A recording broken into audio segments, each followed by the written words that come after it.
Hello students, good morning, welcome to the class. जैसे कि हमने पहले क्लास में न्यू आर्टिकल्स देखे थे। न्यू आर्टिकल्स में सिर्फ एक आर्टिकल्स देखे थे, आर्टिकल नंबर 246 कैपिटल है। उसको आज की क्लास में हम रिवाइज करेंगे। जैसे कि आर्टिकल नंबर 246 कैपिटल है, देन इसको रिवाइज करने के बाद हम आर्टिकल नंबर 269A पर जाएंगे। ये सिर्फ 5 मिनट का टॉपिक है, आज की क्लास में ही खत्म हो जाएगा। देन आर्टिकल नंबर 246A क्या बोलता है? Special provision with respect to GST. और क्या बोलता है कि article overrule article number 254 and 246 ये ओवररूल करता है। ये बोलता है कि मैं जो बोलूंगा बस वही सही है। दो कैटेगरी में इसको हम डिवाइड किए थे। फिर पहले तो article number 246(1), then article number 246(A)(2). A2 A1 divide किए थे। A1 में क्या था? इंटरस्टेट, और A2 में था इंटरस्टेट। इंटरस्टेट के केस में हमारा सीजीएसटी और एसजीएसटी लगता है, और इंटरस्टेट के केस में हमारा आईजीएसटी लगता है। ये सीजीएसटी और एसजीएसटी जो जाता है, सीजीएसटी सीजी के पास जाता है, और एसजीएसटी एसजी के पास जाता है, और आईजीएसटी जो जाता है वो सीजी के पास जाता है। देन और आईजीएसटी सीजी के पास जाकर भी वो क्या होता है? अपॉर्चनमेंट होता है बिटवीन सेंट्रल एंड स्टेट, जिसको हम देखेंगे आज की क्लास में, जो आर्टिकल नंबर 269A बोलता है। देन यूटीजीएसटी किसके पास जाता है? सेंट्रल गवर्नमेंट के पास जाता है। देन उसके बाद हमने देखा था 5 पेट्रोलियम प्रोडक्ट जिसके ऊपर हमारा जीएसटी नहीं लगता। वो है motor spirit, high speed natural gases, aviation turbine fuel, then high speed diesel. 5 petroleum product के ऊपर हमारा जीएसटी अभी नहीं बट बाद में अगर जीएसटी काउंसिल रिकमेंडेशन कर देगी तो वो जीएसटी एप्लीकेबल हो जाएगी। देन उसके बाद हमने देखा था कि कब होगी लिकर पर जीएसटी, अभी नहीं कभी नहीं। बट हमारा जो पेट्रोलियम प्रोडक्ट के ऊपर जीएसटी अभी नहीं है, बाद में लग सकती है। ये बोलता है हमारा आर्टिकल नंबर 246 है, जिसका हमने पूरा का पूरा रिविजन कर लिया है। अभी हम देखते हैं आज की क्लास में आर्टिकल नंबर 269A। 269A क्या बोलता है? अभी हम देखते हैं आर्टिकल नंबर 269 कैपिटल है। 269 कैपिटल है क्या बोलता है?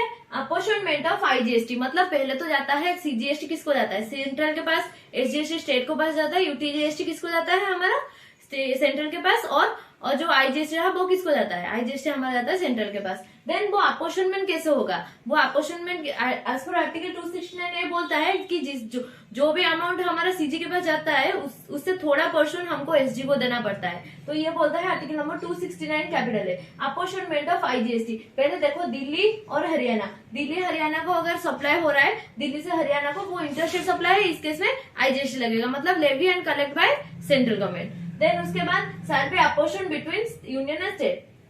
जो भी सेंट्रल कलेक्ट करेगा उससे थोड़ा अमाउंट वो स्टेट को देगा, अपोर्शनमेंट करेगा। वो रेशियो डिसाइड हुआ होगा, उस रेशियो में वो देगा।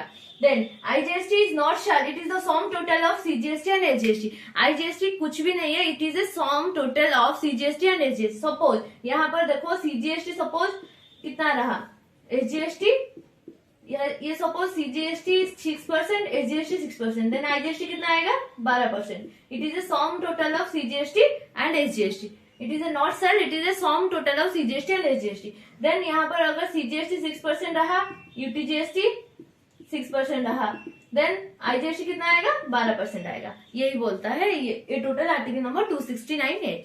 देन उसके बाद आपको एक बात याद रखना है, GST is destination based consumption tax. मतलब जीएसटी इस बात पर निर्भर नहीं करता कि हम कितना इस एरिया में कितने कमाने वाले लोग हैं। जीएसटी इस बात पर निर्भर करता है इस एरिया में खाने वाले लोग कितने हैं। देन इस is a destination based consumption tax. GST is a destination based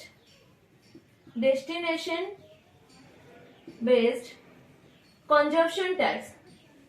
मतलब आप रजिस्ट्रेशन तो ओरिजिन स्टेट में कर सकते हो, लेकिन अगर आपका कंजप्शन जो होगा ना, वो कंजप्शन के बाद जो रेवेन्यू जनरेट होगा वो जनरेट हमारा जाएगा कंजप्शन स्टेट को।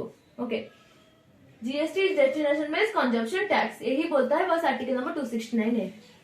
हुआ आर्टिकल नंबर 269 क्या बोलता है? आर्टिकल नंबर 269 बोलता है अपॉर्चनमेंट ऑफ आईजीएसटी। मतलब आईजीएसटी को हम कैसे अपॉर्चन करेंगे? पहले तो हमारा सेंट्रल कलेक्ट करता है आईजीएसटी। सपोज यहाँ पर देखो दिल्ली से हरियाणा गया तो वहां पर इंटरस्टेट सप्लाई आया तो आईजीएसटी लगा।